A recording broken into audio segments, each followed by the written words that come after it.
Hello and welcome back to The Fast and the Curious, the show that takes you inside the world of Formula One with me, Betty Glover, and our resident F1 knowledge hot pot, Christian Hugill, who just bubbles away in his little studio house thing with all of his caps. Are you okay, Christian? I'm very well, yeah, here in my studio house thing with all of my caps. I thought you said cats at one stage, and I don't have any cats here because I'm allergic to the fur. Well, I don't know. Some people might think, oh, you're one of those people that just lives alone with a million cats, but...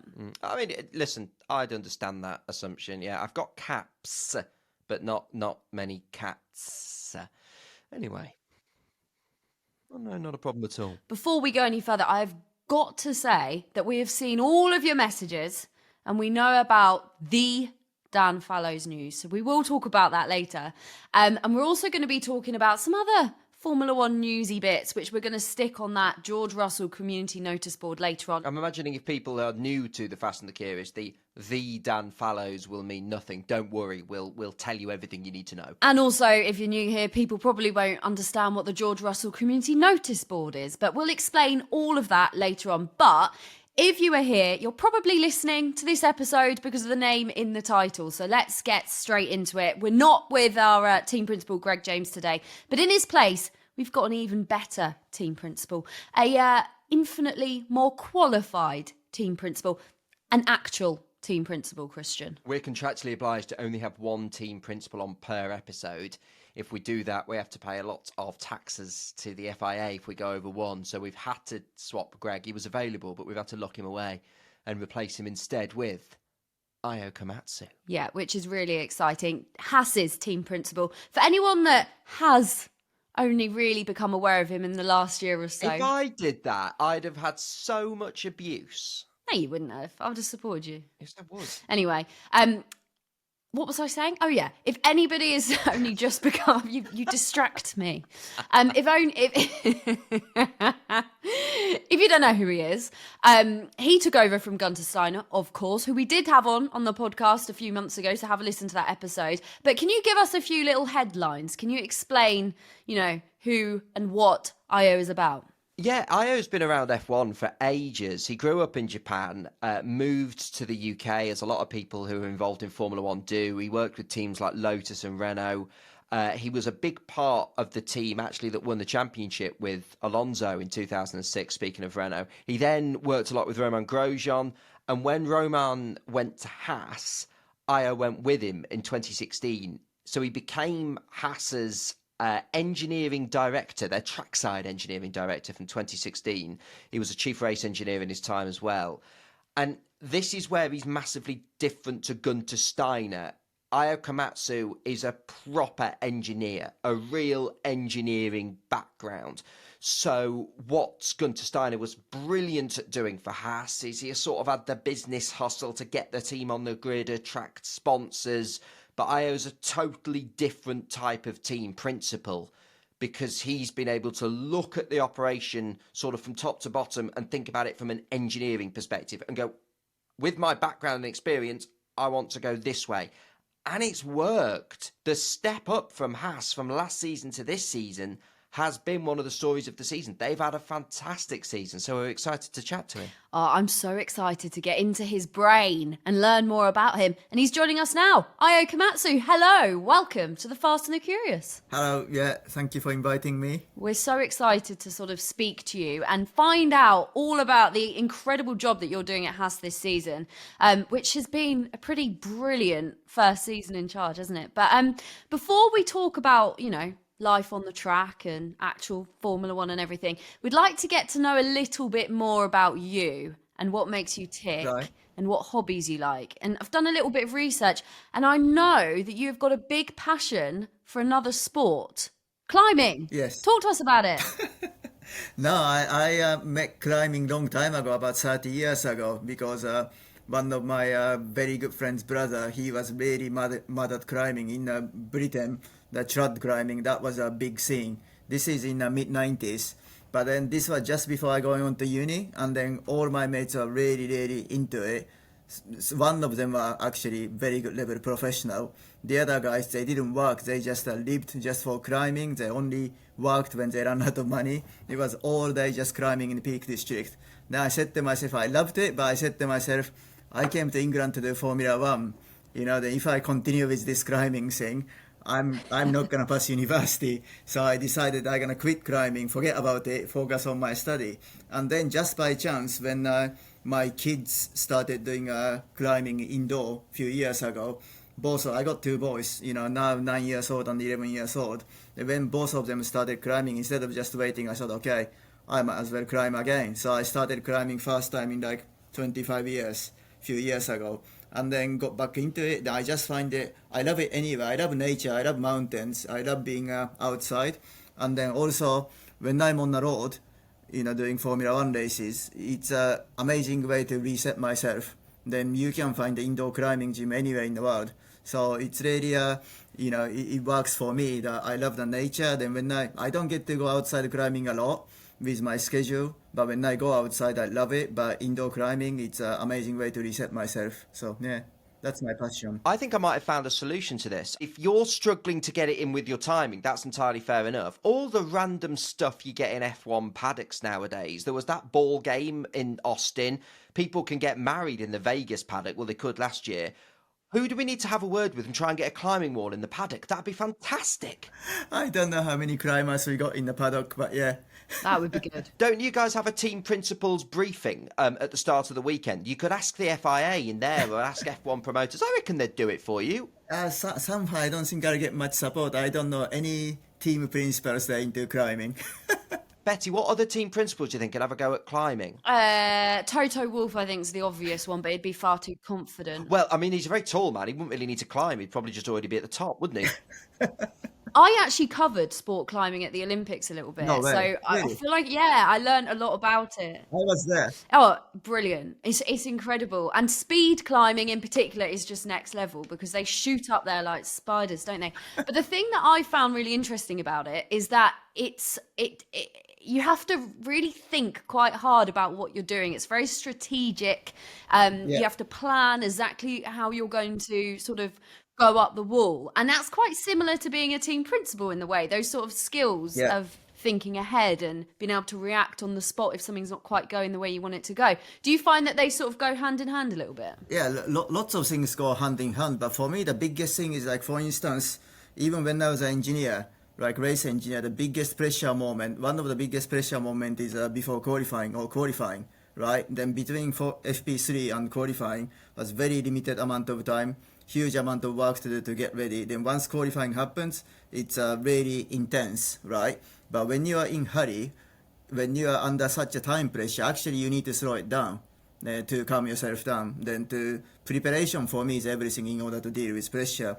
And then climbing, in terms of when you're on the wall, it's exactly the same. So if you are, let's say, 40 meters high up on the wall, and then if you look down, if you get scared, everything goes. Your coordination goes, your focus goes, everything. So you got to focus what's in front of you, which is a rock. Doesn't matter if you are 40 meters up, 100 meters up. You just got to really focus what's in front of you, and then, keep control of your breathing, focus, and then you can climb to your best of your ability. So that kind of like, let's say, mental control, mind control, that's very, it's got the synergy between what I do and then what I need to do at my work. So in all levels it works. And then climbing, not as any problem, every single problem is different. So you never get bored. It's not like 100 meters where you're doing the same thing every single time. Climbing, some of them require the strength, some of them is static, balance, flexibility, upper body, lower body, it's just so much variation. It's amazing. I guess this is why Haas have found it so simple to climb the Constructors' Championship since you've been in charge, Ayao.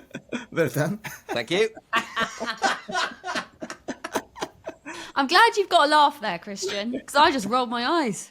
You can tell it's Ayao's first time. When you guys just roll your eyes at me, Ayao's being polite and laughing, which because he's a very nice man.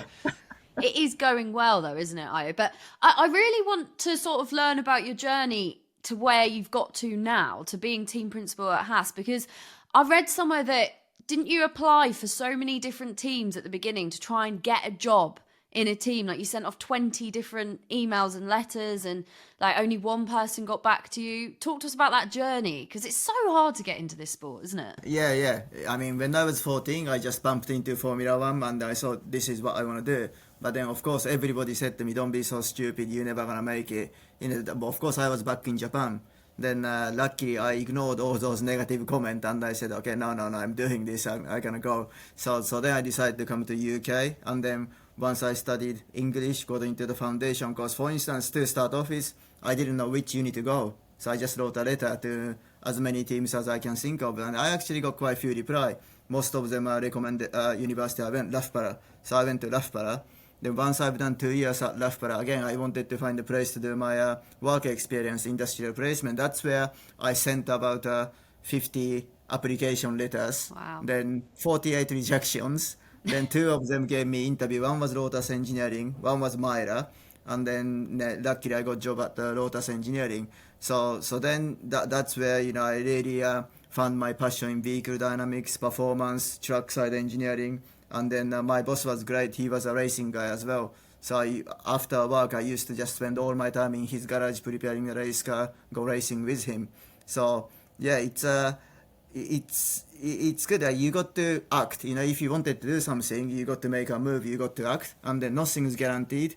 But then you bump into people along the way, and then those people being amazingly helpful gave me opportunities, and then just several of those opportunities led to finally get a job in F1 after I finished my PhD. Aya, we have something in common. Loughborough is my hometown. No way. Yeah. Wow. But, Io, what did you think of the town of Loughborough? Everybody knows it's for its university, but did you ever venture into the town centre? Did you get to see landmarks like the Carillon Shopping Centre or the Sockman? Sockman, yes. Oh. Yeah, because Sockman was there, because there's not many things in Loughborough, as you know. I don't know. So in Market Square, there's a Sockman. Who's Sockman, and what does Sockman do? Yeah, because Loughborough was famous for making socks. Oh. Yeah. So there was a statue of I was imagining like a man, like an older man, sat there just making socks or something. Yeah, he's wearing a sock. There you go, that's the guy. Yeah. I adore the fact I am talking to a Formula One team principal about the place that I would meet my mates off the bus when I was 16. I'll meet you by the Sockman. And I never knew that I'd end up talking to an actual Formula One team principal about Loughborough's legendary Sockman. This is probably the biggest moment in Loughborough's history. Did you do that with your mates, Io? Did you say, let's meet by the Sockman? No, absolutely not. No, because the thing is, like, we all lived in the whole of residential houses, so we normally meet up in a pub. We don't meet up by the Sockman. We meet up in a pub and go somewhere. Well, like normal people. Yeah, exactly. Yeah, but Loughborough is pretty small place. Then I was there for 8 years. I did undergrad and postgrad, so 8 years. And then when I was there, honestly, I couldn't wait to get out of it because it's such a small place. I'm sorry, Christian, but then you don't need to apologise to me. I don't live there anymore. when I was leaving, I was actually quite sad. I actually had a brilliant time. I found great friends, and also I used to play rugby as well. Believe it or not. Did you? Loughborough. Yeah. I used to play rugby. Were you on the wing? No, scrum half. Scrum half. Yeah, I was quick, but I wasn't big enough to be a wing, even back then. And then again, I went to Loughborough for engineering, right? But then I used to play rugby quite a lot, so I went for the freshers trial. I was fit, I had a skill set, so I passed this initial test, and I was put on this freshers trial match. Then I realized, wow, this university is good. My opposition scrum half completely killed me. After the match, I said to him, wow, mate, you are great. Yeah, I said, who do you play for? And he said, Wales under 18. Okay, it's not my level then. Wow. But then I had a great time. So I played for uni a little bit, and then I played for the town side, Loughborough Town, for a couple of years. And my brother plays for Loughborough Town. No way, really? Yeah, Oh there my you go. God. I mean, Loughborough Town back then, when I used to play, we had 5 teams, 5 senior sides. So it was a decent club. Yeah. And then again, really enjoyed it. And then again, sport is really good to integrate into society. Of course, I came from Japan. And then if I didn't play sports, yes, I had a great friends at uni, but it's very difficult to integrate into local society. So before I went to Loughborough, I was doing foundation course at Coventry. Because I played rugby for local club. Then one of my best mates were into rock climbing, so I got into rock climbing, experienced Peak District, North Wales, etc. Then Loughborough, I knew I had a student's friend, but through Loughborough Town Rugby Club, I had local friends as well. So for me, sports was very key. Even when I went to Lotus Engineering in Norfolk, I played for a local club called Wyndham. again, then I got to know local people. So that's been a really great way to get to know people. So sport is clearly such a massive part of your life as well. Did you ever think, God, I could work in rugby?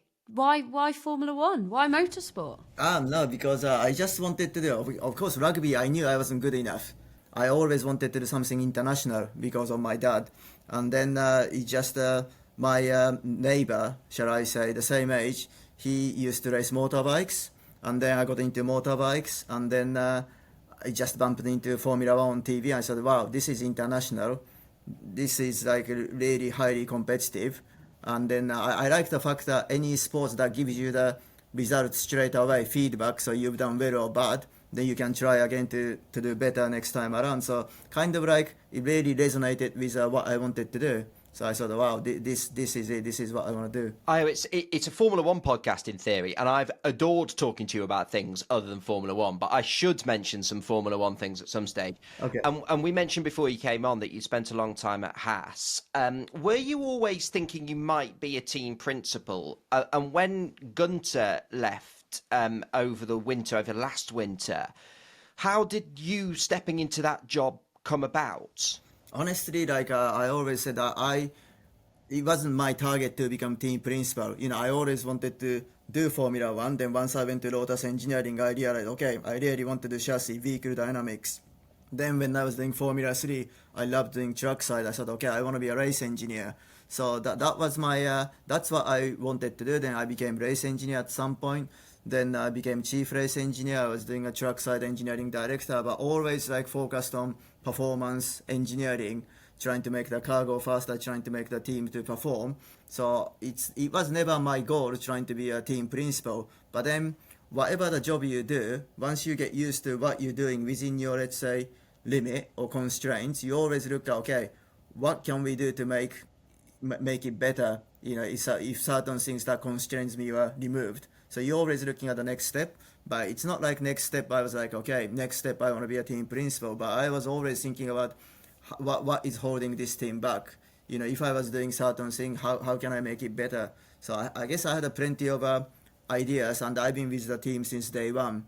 Then ultimately, just Gene decided that he wanted to make a change. When Gene said to me, "You interested?" I said yes. That's interesting because you said there you were sort of thinking about what would I do differently.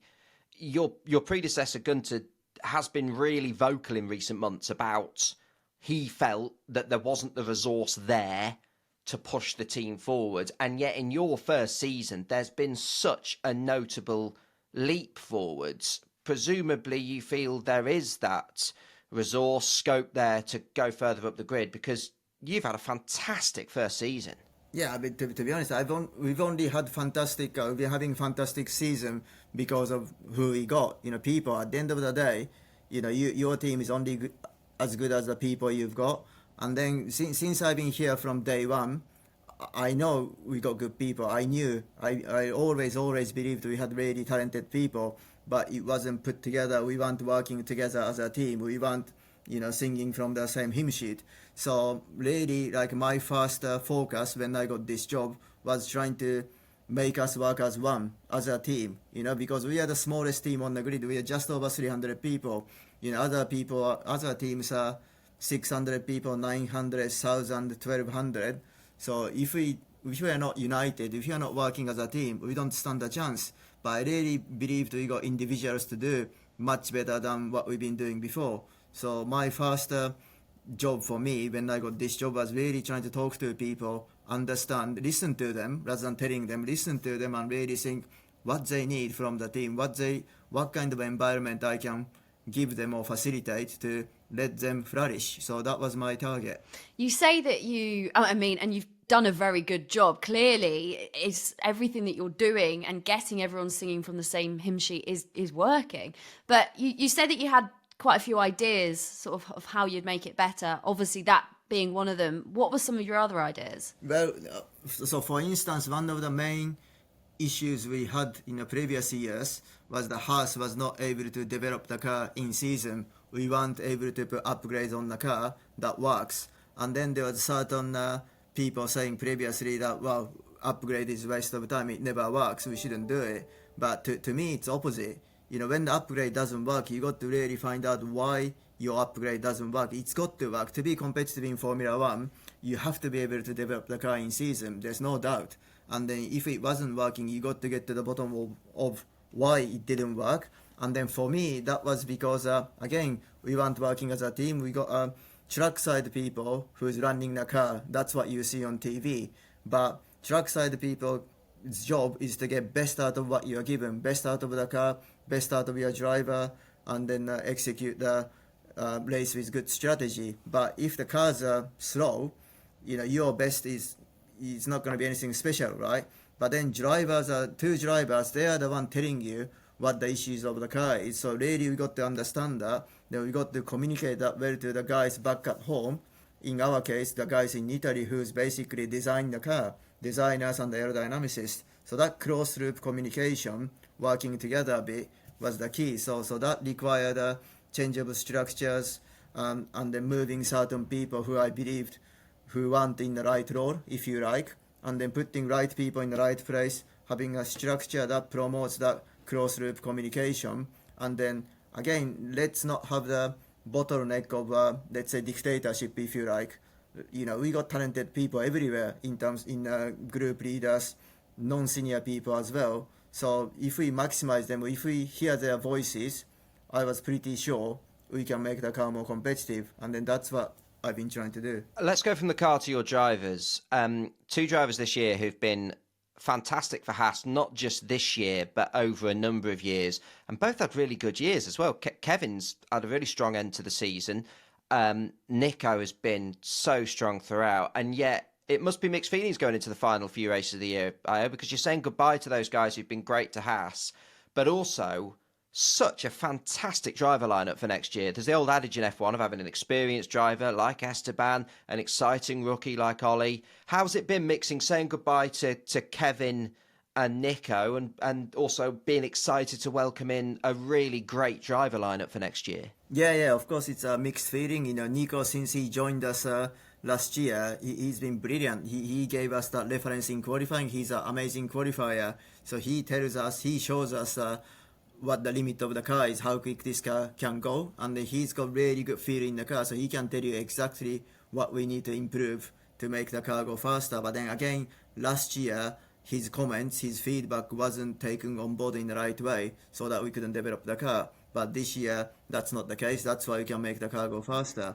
And then in terms of Kevin, Kevin's qualifying may not be as strong as Nico consistently, but his race is often very, very good. He's a strong racer and he's got strong head. So again, I've been working with Kevin for 7 seasons, I think, in Haas, on and off. And then, he's been a great part of the team. So it's very, it's a mixed emotions to see them leave the team.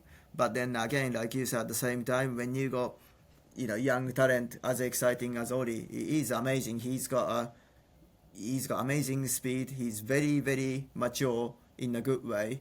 I just couldn't believe, first time I ran him in Mexico last year, I couldn't believe he was 18. And he's only 19 now. But, he's the ability his ability to understand the bigger picture, absorb it, then execute. And also he's an extremely fast runner. And he's very, very calm in the pressured situation. Seriously, I can't believe he's 19. He's brilliant. And then with Esteban, you saw how good he was in Interlagos last race.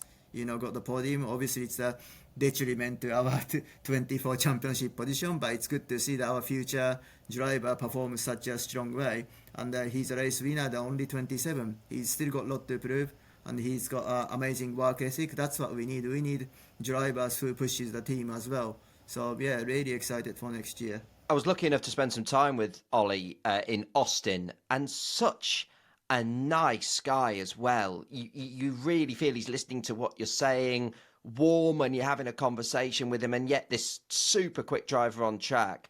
How pleased have you been with the way he's fitted around the team when he's had his super sub appearances? When you guys have got to spend some time with him in a Haas shirt this season, how pleased have you been with the way he sort of fitted into the team already ahead of his debut? Very, very pleased. Like you say, he's got such a positive influence. That's very important. You can have a fast driver, but can be very, very negative and draining on the people around him. But Ollie is opposite. he's so positive that people wants to work for him, people wants to go for extra miles, and then really lighten up the mood of the team as well. And he's very, very honest. Nico's very honest as well. When Nico makes mistakes, he put his hands up and say, hey, this one I didn't do a good job, so you don't need to worry about this one. I need to sort this out. You got to improve this side. And then that's important because if drivers started making excuses, we waste time looking at the problem that we don't need to solve. And the Ollie is very much like that, very, very honest, straightforward. He's hard on himself, but we've got to find the right balance. He's an amazing talent, but our team is still a, let's say, young team, small team, so we are growing now, we are improving. So I think it's really nice that I believe that we as a Haas F1 team and Ollie can grow together. So that's brilliant. And then have alongside Ollie the proven race winner, proven quantity, but still hungry, very, very hungry guy, in Esteban. I think it's a very good combination.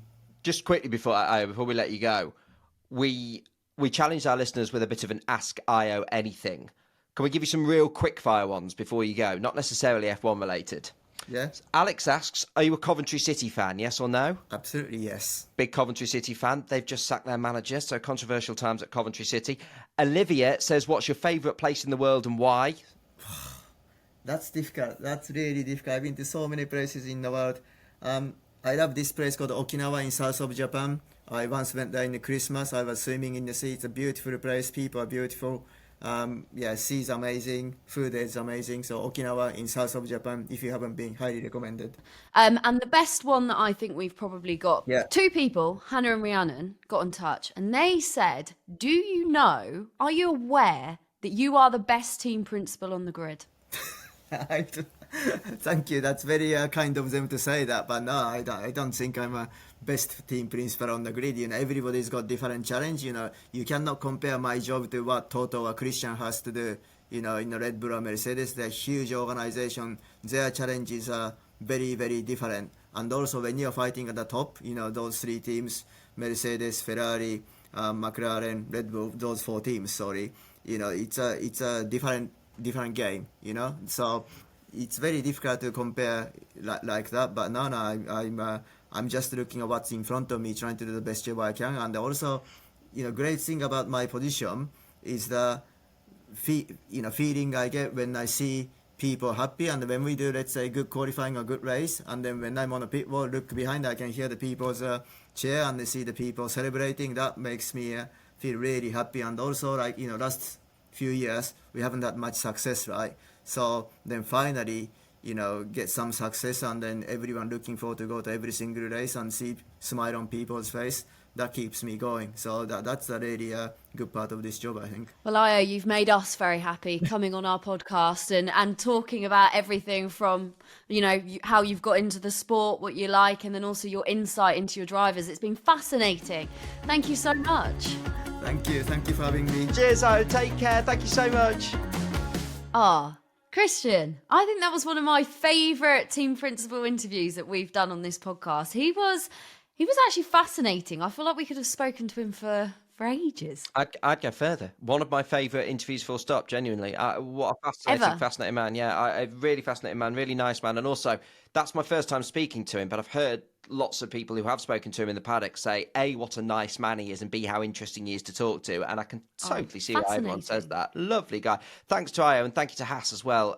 We're hoping to do more with Haas next year and speak to Esteban and Ollie and Ayao as well. So, yeah, fantastic. Thanks, guys. Yeah, and it feels like, actually, they could be quite an exciting team next year with what he's doing and how quickly they're improving, and the driver lineup as well. Yeah, and just a real lesson in sporting efficiency. In sometimes you don't necessarily need the biggest budget, but this is no criticism of Guenther, but an influx of fresh thinking, sort of moving your pieces around the board a little bit, what that can do. And actually, I think it's a really good driver lineup for them next year. Esteban is a real proven Formula One driver, as Ayao says, race winner.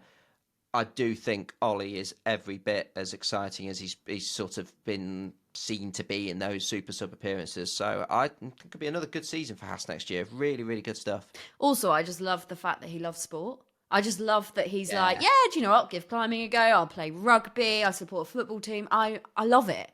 And it shows how sport transcends between, way of thinking can help you from one sport to the other. Absolutely.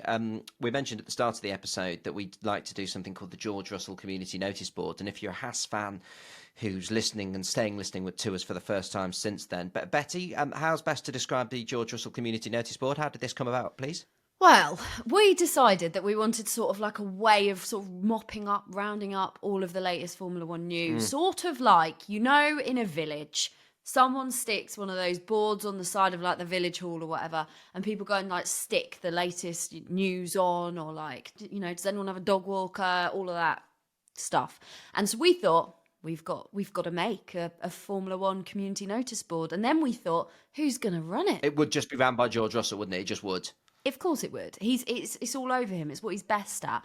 And he's given it the seal of approval as well. He agrees. Yeah, when we spoke to him about this, he was like, yeah, fair. And Bradley Lord, Chief Comms Officer of Mercedes, said, yeah, no, it's absolutely fair. George would run it. Of course it's going to be George. Chair of the Grand Prix Drivers Association, an organised man. He's who you'd want in charge of your notice board. So what are we putting on the George Russell Community Notice Board first this week? Betty Glover. Well, we've got to start with the news about the Dan Fallows. The news. The news. If you've been listening to the Fast and Curious for a while, you will know what we're talking about. This all started ever since, Christian, you were talking about Dan Fallows. I don't even know what you were saying, but you basically... Well, I said that I'd had a conversation with him earlier in the week, and I said I'd had a conversation with Dan Fallows, to which Greg went, not the Dan Fallows. Only a couple of days before the Lewis news came out, I'd been interviewing Dan Fallows, who's one of the big tech bosses of Aston Martin. Not Dan, not the Dan Fallows. Dan Fallows? Are you? How did you get him? Yeah, he's been on that pedestal, though, ever since, hasn't he? And we even got him on the podcast. Lovely man. But we were so gutted to see that he'll be stepping away from that role at the end of the season. We got so many messages in as well, didn't we? Saying, the Dan Fallows. So we've got to react to it, Christian. Yeah, so he's stepping down from his position as technical director of Aston Martin. The team are quick to point out that he's staying within the group. But if we're being honest, staying within the group quite often means a period of gardening leave or something like that. It may or may not in this situation. The fact of the matter is he was in charge of the technical team and now isn't. So this is not how he would want his time at the team on the sort of racing side of it to end, on the Formula One side of it. And also, more worryingly for a technical director, every time as a team they've tried to bring upgrades and move forward, they've just not been able to make any improvements so far this year. And Dan has headed up the technical team, so it's not a surprise that someone has paid the price. It's especially not a surprise when you consider that Adrian Newey's about to come in. And, when Adrian Newey will come in, he will sort of wipe the board a bit and sort of put his own team in. So, yeah, real shame. Dan's a great guy, and sometimes it just doesn't work out. That doesn't mean he's not a talented guy. It doesn't mean he's not a nice guy. It doesn't mean he won't come back into Formula One and have success with another team at some point in the future. But Aston Martin clearly think it's time to go in a different direction. And he will always be known to us as the Dan Fallows, no matter what role he takes on. Let's move on and talk about Monaco, staying in the Formula One calendar until at least 2031, which has got a lot of people talking because there's so many sort of different viewpoints on it. Some saying, it is the race, the sort of sparkly headline race of the calendar. Others are saying it's boring. Where do you stand on this? It certainly used to be the sparkly headline race. The fact of the matter is it isn't anymore. Formula One has grown since then, and I think, probably the Vegas Grand Prix is that now. Certainly Miami's up there as well. There are several showpiece events. You can put Singapore up there as well. So therefore, that's led to questions about, well, should Monaco still be on the calendar? Not least because since F1 started racing in Monaco decades ago, the cars were so much smaller and therefore it was possible to overtake a bit. Now it's not. And there's no doubting the skill and precision required to drive these cars fast around Monaco. Qualifying for the Monaco Grand Prix is one of the sporting tests.